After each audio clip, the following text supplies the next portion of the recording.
I was Vice President of Human Resources at Microsoft at the turn of the millennium. Microsoft was at the peak of its dominance, at least in mind share. The company was fresh off a drawn-out battle with the Justice Department over allegedly having a monopoly in the personal computer world. It seemed a great juggernaut in the tech world, the company everyone feared to compete against. Ah, the good old days. The stock price, too, seemed inexorably on the rise. This minted a horde of senior people with what was called, in good company, walking away money. They had worked incredibly hard for years building the company. There was a joke at the time, "We have flex time at Microsoft, you can get your 80 hours in any way you like." It was said mostly with a wince, as it hit a bit too close to home. At the same time, the outside world was awash in the dot-com bubble. Fledgling internet companies like Pets.com were being valued like Fortune 500 companies. That alternative universe caused tremors inside Microsoft. Was the Windows First strategy the right choice? Should the company more aggressively embrace the internet? And of course, could the stock price continue to rise? This confluence of events caused a serious brain drain in the top ranks of the company. When money is not a factor, you work because you want to, because you believe in the vision. If that's not there, many choose to not be either.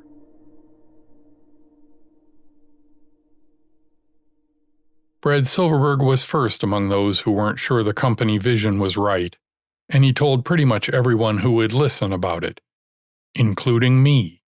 And that's what this is all about.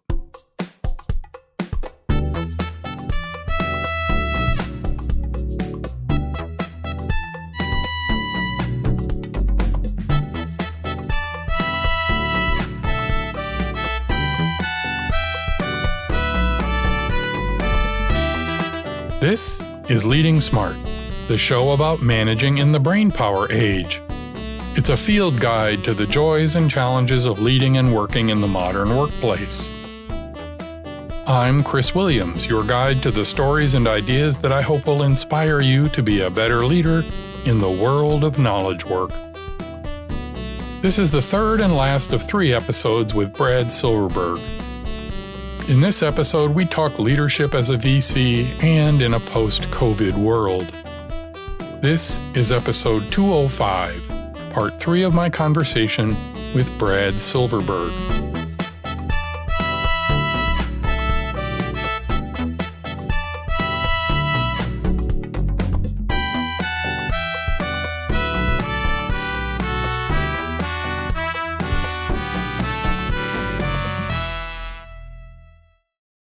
In the previous episode, I told of the last meeting that Brad Silverberg and I had at Microsoft. He was returning from sabbatical and made the fateful choice to leave the company. It was hard for Brad and hard for me to hear. So what happened was I took a sabbatical in summer of 1997. So till then, I had led Windows 95 effort up through that into 95 and moved the Windows group, consolidated the OS groups into one. And then I was leading the internet effort. We had a division that initially called the Internet Platform and Tools Division. So I had much of the internet stuff, including the browser and some of the server components and dev tools. And then that lasted for about a year and a half. And then it felt a little threatening to the Windows group. So to talk about an internet platform, well, no, Windows is our platform. So then I was in charge of Office and dev tools for about a year. And my heart just wasn't in it the same way. So I took a sabbatical, summer 97. I was going to come back beginning of 98 and worked on an agreement with Bill to run the Internet Explorer group and MSN. And then came back and that agreement was reneged. That they said, I came back my first day and they said, you know what? those 3 months worth of negotiation to come to agreement about what you do, we changed our minds.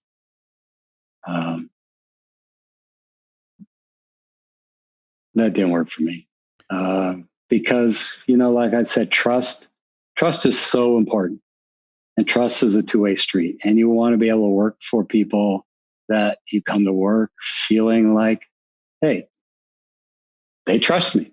I don't need to worry about what's going to happen, what decisions are going to happen about my future that happen behind my back that I'm not involved in. That you're not going to get people's best work. People are coming into work every day wondering, how they might get, how stuff might be happening to them that wasn't agreed upon. So trust is a really big thing with me. I felt I developed that relationship trust with the group of folks I'd worked with, and I wanted to have that same trust in people I worked for. And once that trust was broken, I didn't think I was going to get back. It was a pretty deep wound for me. And so I ended up working for Bill and Steve as a consultant for the next couple of years, helping them understand, here are the changes coming to this world. Here are some of the things inside the company, organizationally, we need to address culturally. And I found that rewarding for a while. But I saw the internet just really, really taking off during that period. And Microsoft was really not part of that. At this point, having left Microsoft, Brad dipped his toe in the venture capital world. And what he found was that the vision he saw for the internet wasn't his alone. He shared this passion with some old rivals, the guys from Netscape who had been at the core of the lawsuit against Microsoft and Internet Explorer. So I did make a couple angel investments during that period, and to see how I might like this VC thing. Let me make some investments. So I made an investment in a company called Tell Me, which Microsoft ended up buying a number of years later, but it was started by a bunch of ex-Netscape guys. Mike McHugh, Angus Davis, was funded by the CEO, ex-CEO of Netscape, Jim Barksdale. He was a lead investor.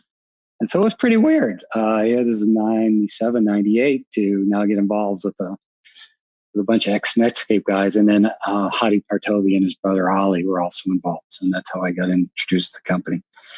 And it was really, really fun. I mean, I loved getting to know Mike and Angus and the team from Netscape and exchanging war stories from the browser wars of how, you guys did this to us and we did that to you. And what I found was I shared a vision for the future that was more consistent with the vision they had at Netscape than Microsoft did at that time for Microsoft. And so we kind of bonded.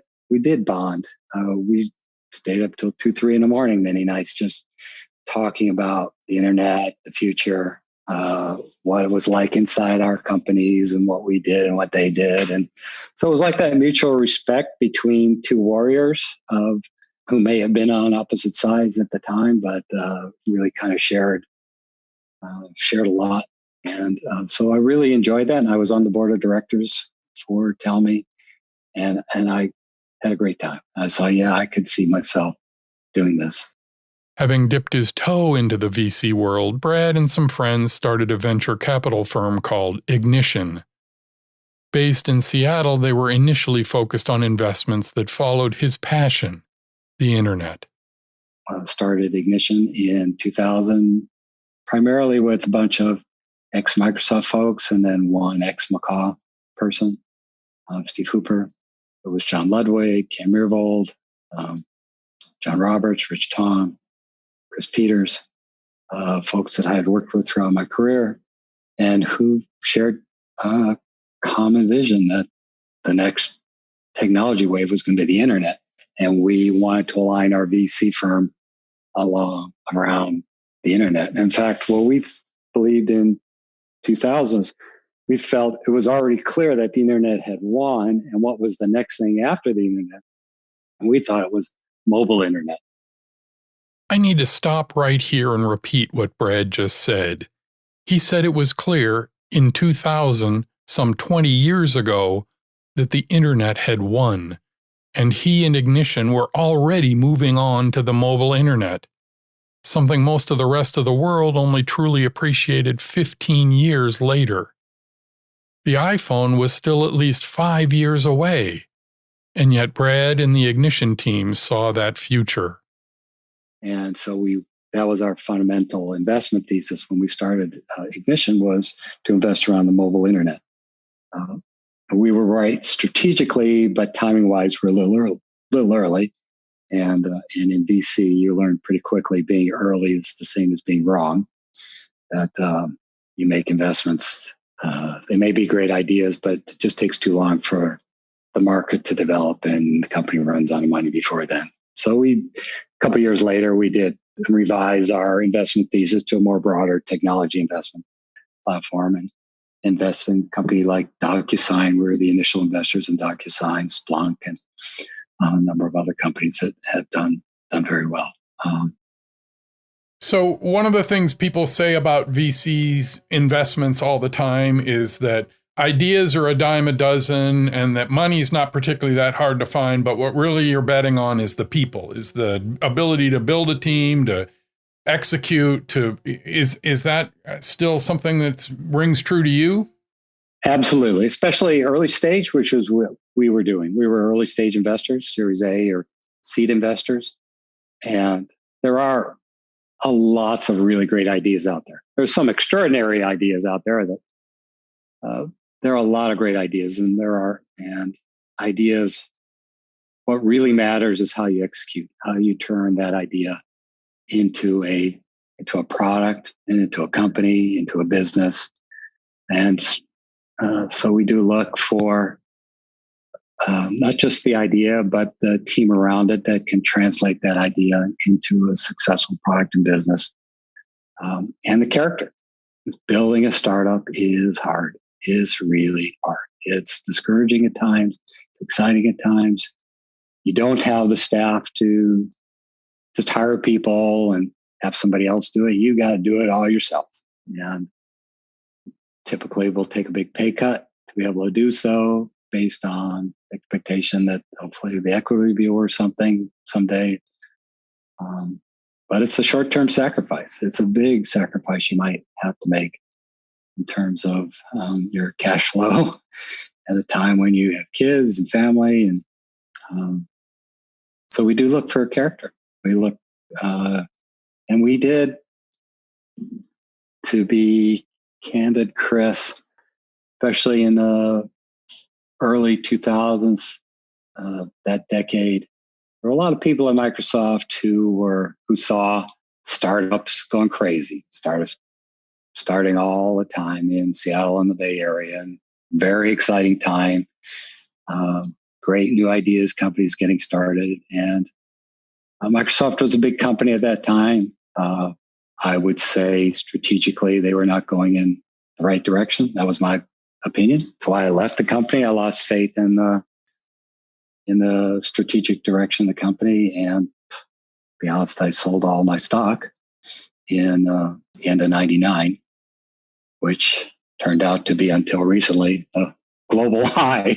Until the growth of the stock under Satya last year or two turned out to be good timings, covered up a lot of mistakes.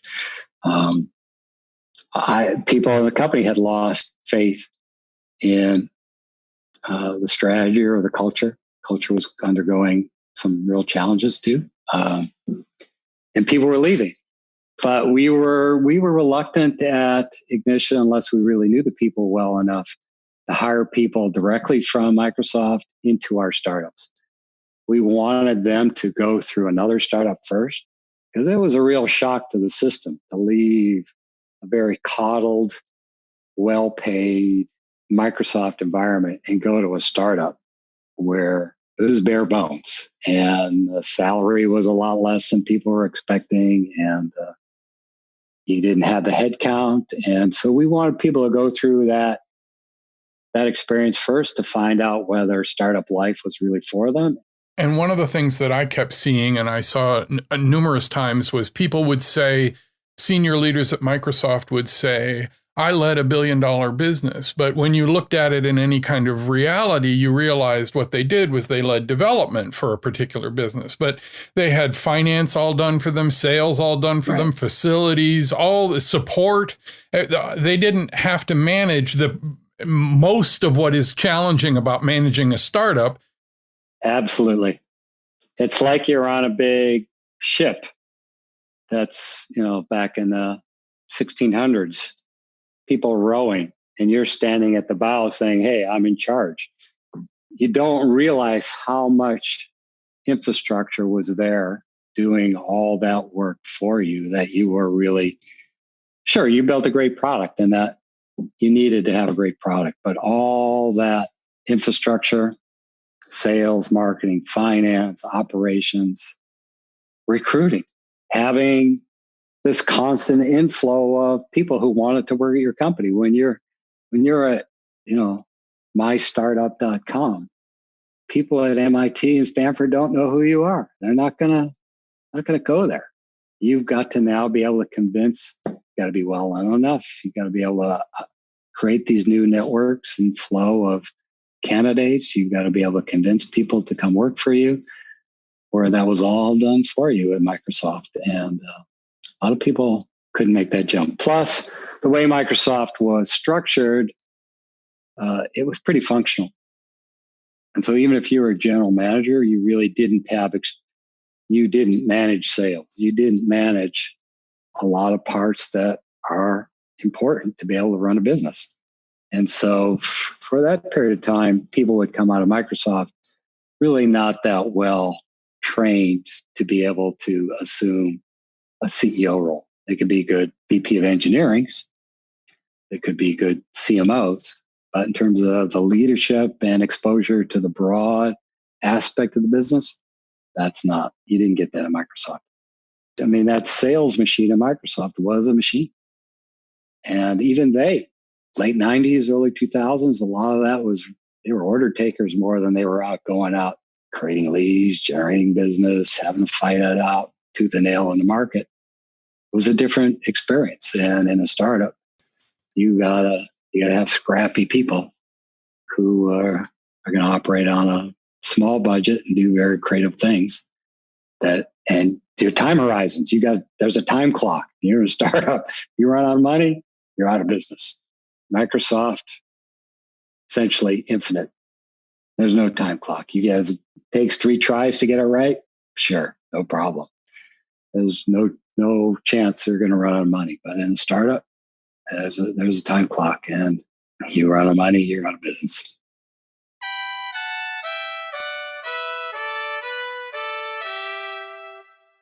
So you've been incredibly generous with your time. I just want to wrap up a little bit by we are at obviously an unprecedented time right now. Everything has changed. I mean, the virus has changed an awful lot. Do you think the kinds of change to remote, I mean, you're the visionary here. You're the guy who sees these things. I don't. Do you see this virus and the work from home change and the remote work? Do you think that's going to stick? Do you think that's going to make a big sea change in the way we work? I do. I think the virus is a huge accelerant to trends that we've been seeing the last couple of years anyways, whether it's the switch from retail to online and switch from shopping at the grocery store to delivery services. I think work from home is going to stick.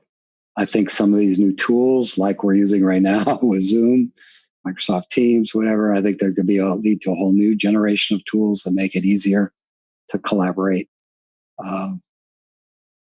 I think there's some challenges. I mean, Microsoft had long been a believer in a headquarters philosophy and not work from home. They're in the middle of building a $4 billion campus right at this very moment.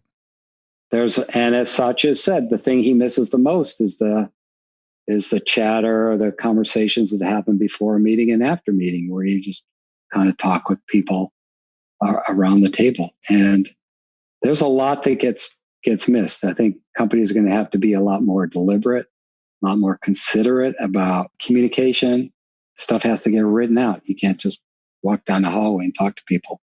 I think they're going to have to be more deliberate about what type of culture and invest more energy into putting, instead of let it just evolve organically and take it for granted, you're going to have to really put effort into creating the culture that you want. I think there are going to be some things that are missed. At the same time, I think people like not having to fight traffic. I think business travel is going to be hugely cut back. I think people are finding you can get a lot, maybe not 100% done over video conferencing, but you probably get 80% of it done, maybe 70% of it done. And you don't have to spend all this time on airplanes and airports and business hotels and spending days for a couple-hour meeting. This might not be the time to be investing in Class A real estate as well, right? Class A office space. I think the commercial real estate is going to struggle. I think it's going to change our housing industry. I think people who are living in some dinky apartment in San Francisco, 1,000 square feet, paying $5,000 a month. Now that you have to work from home from that space too, you might want a little more space. You might want to be or it's going to give people opportunity to say, I've always wanted to live in the mountains, but I couldn't because my job is there. I think you'll find people moving to AA, what I call AA or AAA cities. Like Boise is going crazy right now. People from California and Washington are buying homes sight unseen. They're looking at the videos on Zillow and saying, I want to move there. I want more space for my family. I want more outdoor activities. I want, good schools. I think you'll see an accelerated trend away from some major, very expensive places to places with lower cost of housing. Maybe, if you're committed to some of the cultural activities like symphony or arts that only New York or San Francisco or Chicago can provide, then, there'll be people who will stay. But I think there'll be a increased migration out of those center cities and into either suburban areas or to next tier cities. Now, am I going to move back to Cleveland? No, I'm not going to move back to Cleveland, although the cost of housing there is really great. I think you'll see shared spaces within, because people still want some human interaction, human connection. They're going to want to get away from the house to have some meetings or phone calls without the distraction of the gardener in the background or the kids running around. People are going to want to get away from the house too. That you go too far in that direction, but yeah, that's more the office hoteling kind of thing. Somebody's going to nail that with, as long as it can be a healthy environment in terms of safety and cleanliness. I think those will thrive. People will want some central meeting, some amenities of an office. Those big office buildings. Look at the Salesforce.com tower. Do you want to be on an elevator right now going to the 80th floor? I don't. Yeah. One final question, which is not to peek too much under the kimono, but do you see investment opportunities in this change? Are you and your investment company looking at doing some of those things? Absolutely. Sure. Okay. Sure. You look at some of the best companies have always been formed during a recession. After the 2000-2001 recession, some of the best companies got formed. After 2008 recession, people retrench and look for opportunities where the world is going. And this is going to make some fundamental changes in the way we live our lives, the way we work, the way we play, the way we recreate, the way we educate our families, the way we get food. And I think those are all going to present new opportunities for new businesses. Just look at like telemedicine right now. Even a year ago, was not very well accepted. Now you try to make an appointment, they want to do a video conference. They say, oh yeah, I guess that can work after all. So I think there will be lots of new opportunities, and whoever nails that right. People are going to look for new forms of social media. They want to create community. Let's look at what Zoom has done. in the last year. People want to create community even if they can't be physically together. And something you and I both participate in. Look at Zwift. Yep. Indoor cycling or Peloton. It's huge. People can't go to the gym right now, or they want to go outside where the trails may be busy or there's some health risk. People are moving inside and finding community and being able these new methods of getting exercise or fitness there'll be more of those that take full advantage of this changed world. Thank you very much. I can't tell you how much I appreciate. I know you don't do this much, and I can't tell you how much I appreciate you spending the time with me. Well, thanks, Chris. I appreciate the opportunity. I really enjoy your podcast. I've been following it since the start. I've learned a lot from it. I know you have a lot of experience, especially from Microsoft. You have a lot of earned experience and lessons that I'm really happy to see you're telling it to the world. I look forward to listening to further episodes, and if a book comes out of that, I think that'll be great too. I think you have a lot to teach the world, and I think we here in the latter halves of our career, I think we have a chance to look back and what can we help the next generation learn from what we've learned and pass some of those tips on and tricks on to help them make new mistakes, but learn from some of the mistakes that we've made and things that we've seen happen that we think can be done better.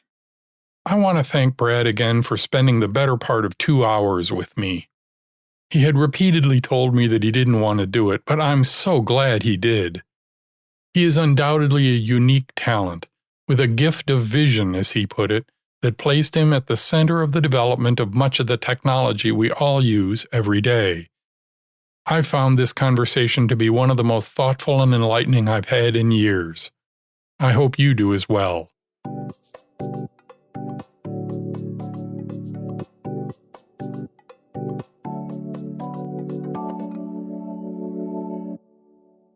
The next episode returns to the studio and I tackle a tough subject that's come to the forefront lately: diversity and inclusion. Some companies make a lot of noise on the subject, but very little progress. I think I know why, and we'll discuss that next time. I hope you'll listen.